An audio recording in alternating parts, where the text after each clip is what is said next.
ओ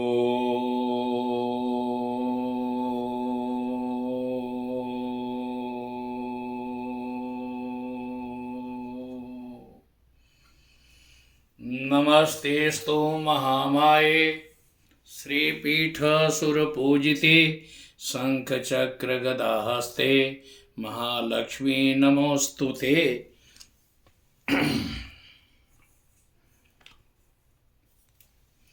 कामख्यां वरदे देवी नीलपर्वतवासिनी त्वं देवी जगन्माता योनिमुद्रे नमोस्तुते। माँ भगवती कामाख्या आप सबों का कल्याण करें, आप सब सुखी रहें, आप सब संपन्न रहें। माँ भगवती की कृपा आप सबों पर सदा बनी रहे। आज मैं खास करके मेरी इच्छा हुई कि संसार में सभी मनुष्य परेशान होते हैं, क्योंकि इस संसार में जो भी प्राणी आता है वो कहीं न कहीं कर्म का दोष लेकर के संसार में आता है। क्योंकि मैं कई बार अपने प्रोग्राम में भी कहता हूँ कि खास करके एक चीज़ देखिए कि संसार में 3 तरह के लोग आते हैं। कुछ आदमी सजा भुगतने के लिए आते हैं, कुछ आदमी भोग भोगने आते हैं, कुछ आदमी बदला चुकाने के लिए आते हैं। तो आप, क्योंकि जब देवता भी गलती करते हैं तो इस संसार में ही आना पड़ता है, क्योंकि संसार का कर्म क्षेत्र है। यहाँ अपने किए हुए कुकृत्य को, किए हुए कर्म को हम लोग यहाँ बना सकते हैं। इसलिए मेरा कहना यह है कि आपको किसी प्रकार की जब परेशानी होती है, तो मैं कई बार पहले भी आप लोगों को बता चुका हूँ कि चमेली का तेल मिले तो तेल ले लीजिए। अगर चमेली का तेल नहीं मिलता है तो सरसों के तेल को ही दीपक जला लीजिए, क्योंकि भैरव भी का भी सरसों का तेल का दीपक जलता है, माँ काली का भी सरसों का तेल का दीपक जलता है, और हनुमान जी का भी जल सकता है। क्योंकि चमेली का पुष्प, चमेली का तेल जो है सो हनुमान जी को ज़्यादा ही प्रिय है। और आप के पास कोई काम ऐसा है जो काम नहीं हो पा रहा है, आप उस काम के लिए एक काम कर सकते हैं कि दीपक जला करके, अगर कनेर का लाल फूल मिल जाता है तो और ज़्यादा अच्छा।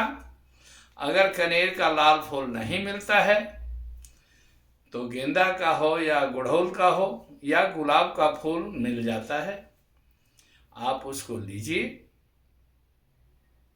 और हनुमान जी की प्रतिमा पंचमुखी हो, चाहे एकादश मुखी हो या एक ही मुखी हो, तो एक मुखी हो तो जो हाथ पर पर्वत लिए वह जो है हनुमान जी गदा लिए हुए, उस तस्वीर को रख लीजिए। और रख करके आप अपनी परेशानी के लिए एक नारियल लीजिए और नारियल में 4 बार कलावा लपेट लीजिए, मौली लपेट लीजिए। लपेट करके और हनुमान जी के सामने रख दीजिए और कहिए कि हे प्रभु, मेरे पास कोई रास्ता नहीं है, आपके अलावा और कोई काम नहीं हो पा रहा है, आप ही भगवान श्री राम का काम किए हो। क्योंकि सीता जी का खोज का पता लगाने के लिए आप ही को भगवान श्री राम ने चयन किया। समुद्र पार जाने के पहले एक चीज और है कि जामवंत ने आपको सलाह दिया का चुप साध ही रहे हो हनुमाना। आप इसके बाद पर्वताकार हो गए, लंका में पहुंच गए। एक चीज और जान जाइए कि जब हनुमान जी का अवतार होना था तब भगवान शिव कहे कि भाई ऐसा है कि मैं तो भगवान श्री राम के सहायता के लिए पृथ्वी लोक पर जाऊंगा। तो पार्वती जी कही कि मैं क्या करूंगी, मैं भी चलूंगी आपके साथ। तो कहे कि मैं तो बांदर रूप लूंगा और विशेष रूप में जाऊंगा। तो आप क्या करेंगे? कहे कि महाराज हम कौन सा रास्ता लें?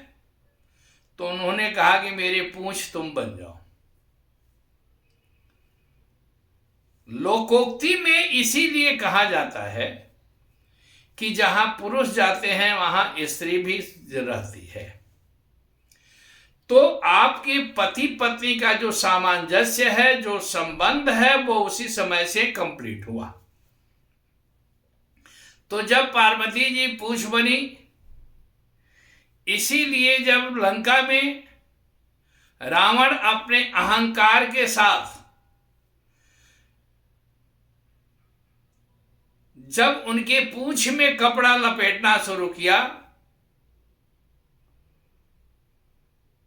तो मां भगवती परम्बा जगदम्बा की कृपा ऐसी कि वह पूंछ बढ़ता गया। और जब उसमें आग लगा तो मां भगवती जब अपना विकराल रूप लेती है, कोई भी स्त्री जो है जब अपना विकराल रूप लेती है तो घर को ध्वंस भंस कर देती है। तो हनुमान जी को कहे कि महाराज अब आप अपना काम करिए, मैं अपना पर्याय रूप ले रही हूं। तो लंका का विध्वंस हुआ।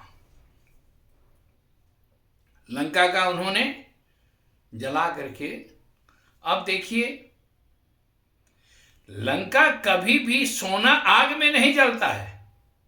जब सोना आग में नहीं जलता है तो लंका कैसे जला?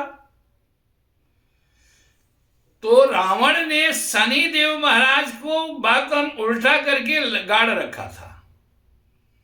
हनुमान जी ने पहले कहा कि उलटी पलटी लंका तेजारी। तो हनुमान जी ने जो बातन उल्टा करके शनि देव को रावण ने रखा था, उसको उलट करके पलट दिए, तो दृष्टि का दोष होता है, लंका जल गया।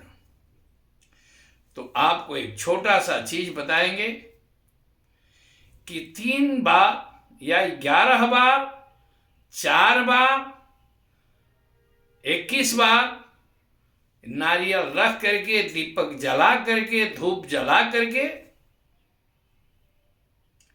कौन सो काज कठिन जग माही, जो न हो तात तुम पाही। इस चौपाई को एक माला कर ले तो अत्यंत सुंदर। नित्य प्रति करना शुरू करिए। आप देखिए कि 11 दिन से 21 दिन के अंदर अंदर हनुमान जी की कृपा आप पर होगी और आपका सभी मनोकामना पूर्ण होगा। धन्यवाद। जय मां भगवती, जय मां कामाख्या, जय बजरंगबली, जय जय श्री राम।